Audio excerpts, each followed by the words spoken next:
Welcome to SRPG Plus. It's your guy Capicat. I just wanted to do a video talking about the Nintendo Direct that happened February 17th, 2021. So this is the first Direct that we've had in over 500 days. We've had Direct Minis, we've had partner showcases, we've had Pokemon Directs. Well, now yesterday we finally got a Direct, and some people had mixed reactions to it. I thought it was really good.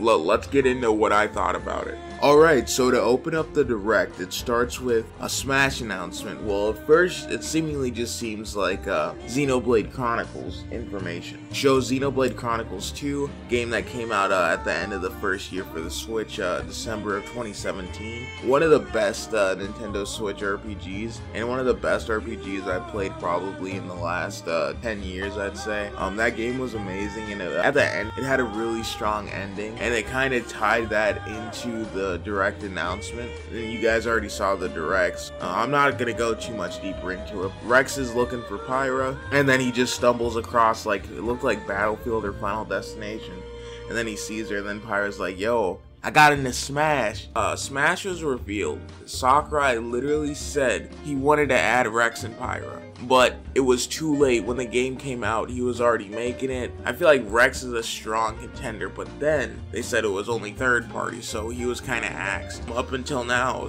well, he's still kind of axed. We just got the costume. But hey, we got Pyra and then Mythra, and you can change in between them like Zelda back on Melee, like changing from Zelda to Sheik. That was insane. I can't wait to see the other outfits. Yeah, people were noting how Pyra and Mythra look, how that kind of doesn't fit with what Sakurai said earlier with like SNK characters, like for good boys and girls in Smash. But also, like, they censored those characters a little bit too. It's more female representation in Smash, which is cool. I know people have been wanting more women in Smash, like, and these are two very powerful characters. Shulk has the Minato. Pyra and Mythra are basically what the Minato is in Xenoblade Chronicles 2. That was a great announcement. Like, I'm not gonna go in order, but just kind of roughly in order.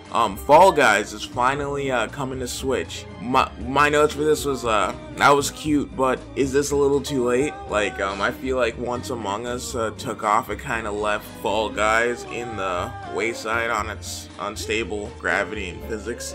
I really don't feel like it coming out this summer is a good thing. I feel like that could have gotten dropped today, and that would have been lit, because the game's like popularity has kind of waned. So getting a Switch audience could really help bolster sales, bolster just interaction, engagement with the game. But hey, we'll see. No More Heroes 3, it looked good. They finally showed some more. They described kind of the main plot and kind of why some of the older trailers look weird. It's because you're fighting aliens. I've never played a No More Heroes game. The first time I heard about it was when Travis Strikes Again was announced for the Switch, and people were talking about No More Heroes 3, thinking it was that and stuff. No More Heroes 3 looks really good. I like the mechanics. I even like the nod to Final Fantasy VII with like the basic RPG. I think it looks really good. The mini games look fun. Incorporated some of the stuff from Travis Strikes Again, like new mechanics to add. And maybe I'll check out 1 and 2 while I wait for 3 to come out. But hey, we finally got the release date, which is dope. Monster Hunter Rise, I'm very excited for this game. This is probably one of my most anticipated games of 2021. Yeah, and I played probably like 15 to 20 hours of the demo. I'm excited to check out these new monsters they showed. They showed more of the new spider monster. They showed some returning monsters. I'll have their names just up here on the screen, just so you guys know which ones showed up, and that was really cool. And they kind of explained what was going on with that huge like siege stampede event, with the whole town trying to like prepare their defenses and stuff. They showed off a few mechanics. Looked like they showed off a new kind of like siege weapon. When you hit the gong, like maybe that's gonna activate one of the newer weapons, like a Dragon Lance or whatever. Alright, so and then this game wasn't too hype getting announced for Switch, but what it means is pretty hype. Plants vs. Zombies is coming to the Switch, Garden Warfare, the Complete Edition, I believe. I don't really care about this game. I like Plants vs. Zombies like when it first came out back on like the Apple Store, like playing it on iPod Touch in middle school. That's about as far as I go with the franchise. But I will say it has the Frostbite engine, and now that's been ported to Switch with a full-fledged game. This could lead to other EA games coming to Switch, like Madden. That would bring a lot more just casual, like Western fans to the Switch and only help bolster sales. So that's a good step. Hopefully it means more Frostbite games will be coming in the future, which I do think so.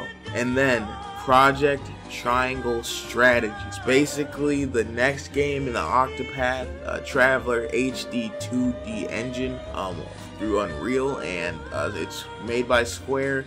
I played the demo last night. I did a battle of it, and it was amazing. It was really nostalgic. Like, the mechanics were great. I really love the art style, especially for a tactical RPG. It just looks great. It just looks like it looks like the right step forward for fans of like Final Fantasy Tactics, Tactics Ogre. We've only gotten a little bit of information, probably like 2 or 3 trailers. We don't know too much. I'm waiting for more news, more press, maybe Square, maybe Nintendo will come out and say something more about the development of it like later this week. But that just got me way too hyped. And I made a video kind of analyzing the previous trailers, so check that out. And while you're at it doing all the other YouTube shit, just maybe leave a comment on what was your favorite announcement from the Direct. Yeah, just if there's anything that you really like, maybe that you wish was there, leave it in the comment. And this was really cool. Star Wars Hunters. It caught people off guard because they were expecting, I believe, a Republic Commando, like another Star Wars game. But this is a new IP. It's also from Lucas Games. It seems like this is one of the, probably like the second game announced, besides the Ubisoft game from the recent Lucas Games return. So that was pretty cool. Like, we didn't get too much gameplay, but free to play multiplayer Star Wars third-person shooter, probably some lightsaber aspects. Sounds pretty good to me. Yeah, so hopefully when we get more information about that, it'll be fun to play. Also, it takes place in between episode 6 and episode 7. It's kind of bridging the old and the new. Alright, and now people got Apex Legend information. We've been waiting for a release date for this for a while. I'm going to go ahead and pop that on the screen. There you go. And yeah, it's kind of nice to get more information. I believe they said there was like an exclusive Pathfinder skin, and it's good to see this finally coming. Once again, I feel like maybe this was a little bit too late, but hey, Nintendo's really been struggling because of the coronavirus, so I'll cut them a break. And then I'd say the World End Club. It was a game kind of by the Danganronpa team, NIS. It seems like they're publishing it. One thing that struck out to me, I thought this was a Pokemon game because the graphics looked a lot like Pokemon Sun and Moon. Like one of the big dudes with the orange hair riding the bike, the chubby dude. He looked a lot like one of the gym leaders from that game, like the electric type. Yeah, that game looked actually pretty interesting. Seemed like it had some cool and new mechanics with like the whole side scrolling combined with like the storybook novel-esque type Japanese game. That one actually looked pretty cool. Kind of intrigued me. Never played a Danganronpa, but hey, maybe I'll check that out. And also, EA just ported, not even ported, no. Great thing is this was not a port. This was a brand new game, new IP, using, it seemed like a few IPs, just kind of mashed together like this dodgeball game. Looked like Splatoon / Ninjala-esque, but on for EA. Seemed pretty cool, like playing dodgeball. That was a big game, like back on the NES, SNES. So hey, why not bring it back with updated mechanics and cool like special moves and becoming the ball, as the ogre said, son of Rathgar, or whatever the hell his name is. Yeah, and then Ninja Gaiden got a triple pack collection. That looked really cool. I know Ninja Gaiden is a coveted series. Ryu Hayabusa is coming to the Switch with 3 modern games, retro stuff on like the Switch Online. Yeah, that was a really cool announcement. People have been hoping for some Ninja Gaiden support on the Switch, and it's just nice to get some of these collections that have more bang for your buck with multiple games. I heard the first couple of those games were better than the last one. I just wanted to save this for the biggest hitters. Well, one, we already talked about, Project Triangle Strategy, big hitter. I'm so excited. I'm gonna be covering that game as much as I can. Like, I can't wait for more news to come out. Like, I'm hooked. But this was shown before that. Mario Golf is coming back. It's coming back, and I don't think a lot of people realized how cool that trailer was. Especially because they added a cool new mode that kind of switches up golf with speed golf.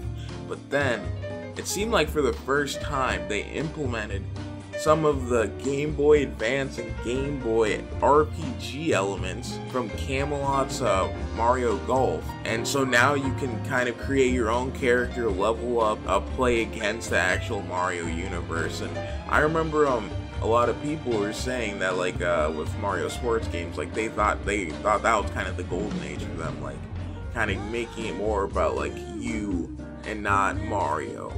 Kind of you interacting in the Mario world, not as Mario being a professional golfer, because Mario can do everything. It's kind of interesting for you to build up yourself. And yeah, in this direct, just a quick tangent, like, there's a lot of Mii support, because there hasn't really been.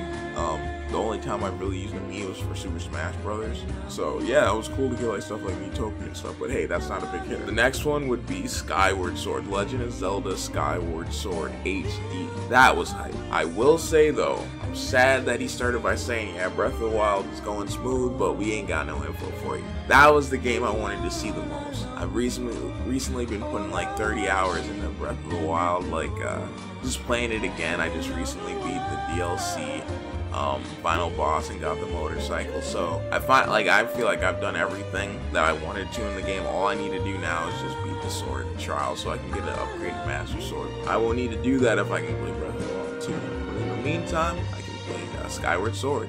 And I've actually never played this because by the time that came out in 2011, I got rid of my Wii. I didn't even know that a Zelda game came out probably until like 2013, 2014. So yeah, I'm completely fresh to this. I know some of the story beats because of just looking at kind of Zelda timeline stuff and knowing that this is kind of the first Zelda game chronologically, and kind of just talks about the birth of the Master Sword. It kind of brings the Master Sword to life as well, so kind of gives it some more intimate kind of feelings and things like that. Like, it's kind of more a part of you, and it's its own living thing. Kind of makes sense why it's so strong. And yeah, they talked about that in the direct as well. Well, not as much in depth, but kind of that general premise. And we didn't get a system shown other than the Monster Hunter Switch and Pro Controller, which was already shown during one of the last Monster Hunter trailers. But what we did get was Skyward Sword, Zelda Joy-Cons. And they looked really good. It was a blue and purple kind of matching the theme of your Master Sword and your shield. That was pretty cool, and if you pick that up, you can give Zelda theme to your Switch.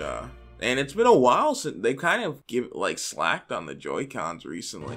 They're kind of now getting back on it with the Nintendo Switch that was red, the Animal Crossing one, so it's getting better. Like, we're getting a lot more variety now, but kind of weird that it took like 3 to 4 years to get as much variety.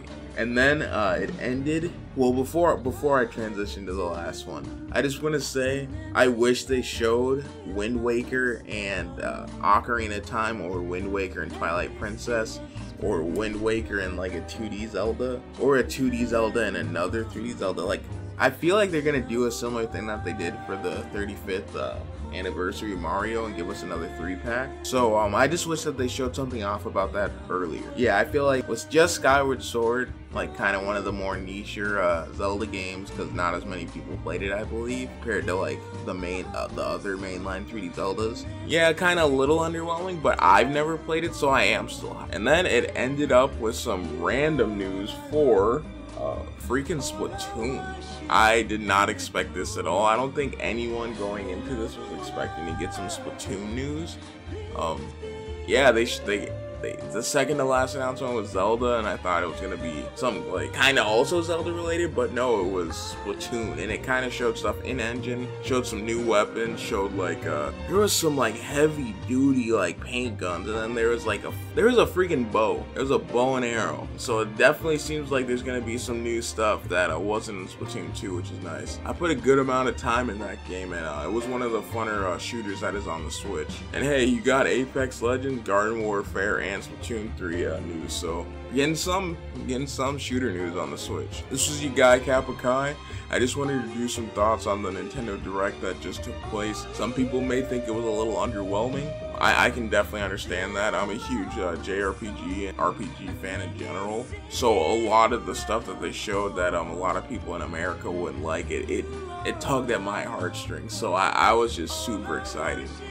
Can't wait to see more about a Triangle Strategy. Oh, and before I go, I just wanted to say Legends of Mana was another cool announcement. It's one of I believe it's the 4th entry in the Mana series. We just got the first 3 games in the collection of Mana, so then we get another one, really building that up, and also Romancing Saga. Those are some other notable entries for the JRPG heads and action game fans, because Legends of Mana was different than the other ones. It's kind of like a side action game, kind of like Tales of. Alright, well for real this time. Peace out.